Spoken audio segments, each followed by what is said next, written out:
নমস্কার বন্ধুরা, আমি সোমার কিচেন থেকে সকলকেই স্বাগত জানাই। আজকে দেশি মোরগের ঝোল হবে আলু দিয়ে, যাতে বাচ্চা বা বয়স্ক বাড়ির সবাই খেতে পারে, সেই জন্য খুব হালকা মশলা দিয়ে রান্না হবে। প্রথমে মাংসটাকে তো ম্যারিনেট করেছি নুন, হলুদ, লেবুর রস দিয়ে। তারপরে এই মশলাটার একটু মশলা করব। তার জন্যে পেঁয়াজ, টমেটো, রসুন, আদা, লঙ্কা, জিরে গুঁড়ো ভালো করে একটু ভেজে তুলে নিচ্ছি। মশলাটা তোলা হয়ে যাবে, ওই তেলেতেই আলুটা দিয়ে ভেজে নেব।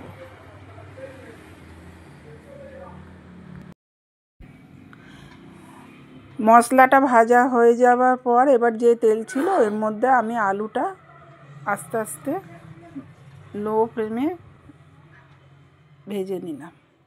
দেখছো খুব সামান্য তেল ছিল, যার জন্য তেল কড়াইয়ের মধ্যে শুকিয়ে গেছে, অথচ আমার আলুটা ওই মশলাটা যে ভেজে রেখেছিলাম পেঁয়াজ ভাজা, সেইটা আমি ওটা মিক্সিতে পিষে নিয়ে আমি 1 কেজি মোরগের যে মাংস ছিল ম্যারিনেট করা নুন হলুদ, তার মধ্যে ভালো করে আমি হাত দিয়ে মাখিয়ে নিলাম।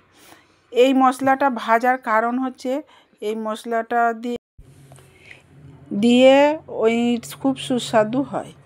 তারপরে এবার আমি 1 ঘন্টার পর আমি আবার কড়াই তেল দিয়ে গোটা লঙ্কা, গোটা গরম মশলা, তেজপাতা আমি ফোড়ন দিয়ে বেশ ভাজা ভাজা হবে।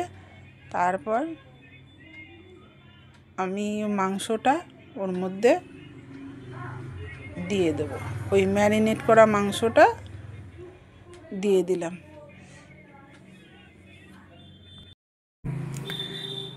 মাংসটা কড়াইয়ের মধ্যে দিয়ে এবার ভালো করে নাড়তে থাকবো। গ্যাসটা এদিকে আমি কমিয়ে দেবো, তার মধ্যে কাঁচা লঙ্কা দিয়ে দিলাম, দিয়ে এবার আবার নাড়াচাড়া হলো। নাড়াচাড়া করার পর তারপরে আমি মাংসটা ঢেকে দিলাম। মাংসটা ঢেকে দেওয়ার পর আবার 5-7 মিনিট পর আবার খুলে আমি ঢাকনাটা খুলে নাড়াচাড়া করলাম।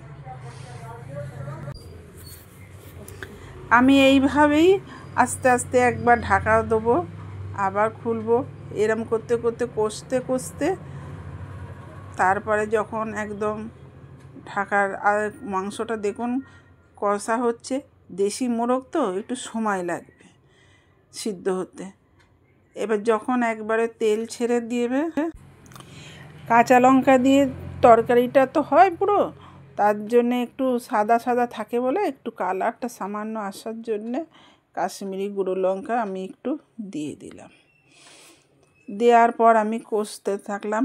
কষার পর এই মাংস যত কষবে তত তার সুস্বাদু হবে খেতে। এই মাংস একবার খেলে আর অন্য মাংস আর খেতে ইচ্ছা করবে না। আমার তরকারিটা আলু দিয়ে এবার